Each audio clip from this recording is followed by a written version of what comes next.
ఈ video sports persons ప్రతి ఒక్కరూ పక్కాగా చూడండి, ఎందుకంటే మనం మాట్లాడబోయేది మన అందరి కోసం, మన స్పోర్ట్స్ వ్యవస్థ కోసం. సో ఎండ్ వరకు చూడండి, ఎక్కడ స్కిప్ చేయకండి. ఇప్పుడు మన స్పోర్ట్స్ మినిస్టర్ గారు వీడియో ప్లే చేస్తాను. ఈ వీడియో చూసిన తర్వాత ఈ టాపిక్ కోసం అయితే మాట్లాడుకుందాం. మోహన్ బేగన్ ఈస్ట్ బెంగాల్ మొహమ్మదన్.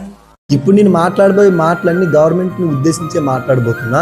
మన ఇండియాలో ఒలింపిక్స్ మెడల్స్ రావట్లేదు, మన ఇండియా ఎందుకు అభివృద్ధి చెందుతున్న దేశంగానే ఉంది అనడానికి బిగ్ రీజన్ వచ్చేసి స్పోర్ట్స్ కోసం మినిమం నాలెడ్జ్ లేని వాళ్ళు వచ్చేసి స్పోర్ట్స్ మినిస్టరు, మన బాడీలో ఎన్ని బోన్స్ ఉంటాయో తెలియని వాడు వచ్చేసి హెల్త్ మినిస్టరు, అసలు మన ఇండియాలో మొత్తం ఎన్ని రైల్వే స్టేషన్లు ఉన్నాయో తెలియని వాడు వచ్చేసి రైల్వేస్ మినిస్టరు.